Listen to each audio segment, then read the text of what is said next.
Their story started in 2011. At this time, Michael was single and he wasn't super interested in relationships. This is because in his adult years, he would go to work, go home, play video games, and eat, and that's pretty much it. He described himself as being open to relationships, but not interested enough to go out of his way to find someone. This changed when he started working at Rooster Teeth, and within a month, he met Lindsay. Lindsay had started working shortly after Michael, getting hooked up with an internship by Miles, who she went to school with.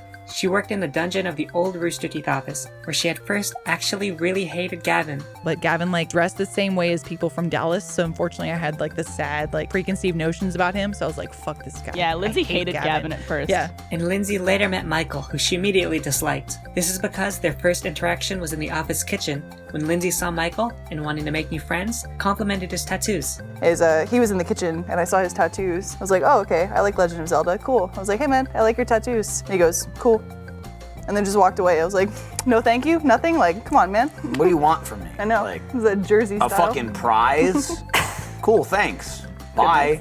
A little while later, while Michael was still living with Jack, Lindsay had to give him a ride home. But because Michael has such a shed sense of direction, he kept giving the wrong directions, and what was supposed to be a short 8-minute drive turned into a 40-minute long trek, because Michael kept getting Lindsay lost. Because I'm an idiot and I have no sense of direction. So giving her directions to Jack's house, which was a good 8 minutes from the office, took 40 minutes I think to we get circled there. Jack's house 3 times. Yeah, we passed it a lot. But it was during this long car ride when they started to hit it off, because Lindsay thought Michael was really funny, and they kept bouncing off each other's jokes naturally as if they had been best friends for life. In that car ride, Lindsay, were you intrigued by Michael yet? Yeah, I thought he was funny. I think that was the thing that stuck out most, was that we were laughing a lot and back and forthing with each other. I was like, oh wow, it seems very natural. This was their first spark as a couple, but since Lindsay was already dating another guy, she was apprehensive of Michael and tried to stay just friends with him. I think To we get circled there? Jack's house 3 times. Yeah, we passed it a lot. During which she told me once or twice, very suspiciously, oh, I have a boyfriend, by the way, just so you know. I mean, I don't have anything to do with anything, but I have a boyfriend. Was he that obviously Because you were wondering, my boyfriend, preemptive I was strike. talking to him yesterday. He's not here now, but he is real. My boyfriend, by the way, I just wanted to mention,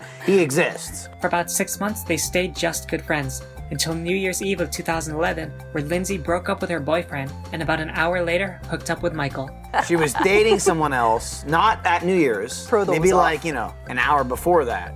Get out of here, guy. All right, new guy, come here. That was me. I Was that at her house? In Griffin's art studio, Michael and Lindsay had their first kiss right as the clock turned to New Year's, with the fireworks going off in the background. December 31st, 2011, we shared our first kiss at New Year's at midnight. It felt very romantic too, because the fireworks started going off. I was like, well, okay. But because Lindsay had just broken up an hour ago, she asked Michael to give her some time, which Michael agreed to. But she was like, all right, just because I don't have a boyfriend and we kissed at New Year's does not mean we're dating. And I was like, what the fuck does that mean? What does that mean?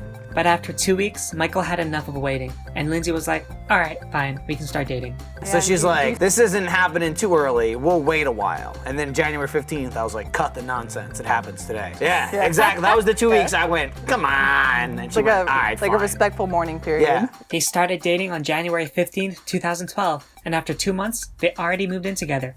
Typically, this is pretty early to move in together in a relationship, but this happened because Lindsay's lease was about to expire, so they thought that they might as well move in, but also because Michael already knew that Lindsay was his soulmate and already wanted to spend the rest of his life with her. And a couple months later, in December 2012, they went to New York for the holidays, and after seeing Spider-Man the musical on Broadway, Michael proposed to Lindsay at dinner. At dinner, he handed the phone to the waiter. I was like, oh, we're getting a picture? No, we're not. I'm being proposed to. All right. And you did that typical girl thing where when you did. got proposed to, your hands went to your mouth. It was like, oh. But I was like, no, it was very stereotypical. Oh, will you marry me? And I went, ah! So that's their story. They became friends in 2011, started dating in January of 2012, moved in together in March, got engaged in December, and a couple years later, they had their first child, Iris, in 2017.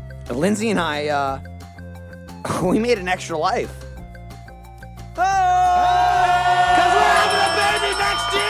And had their second child, Luna, in 2019. Michael described their relationship as effortless, as they were both at the same place at the same time, easily hit it off, and it gradually turned from a friendship into a relationship. And now they've been happily together for 8 years.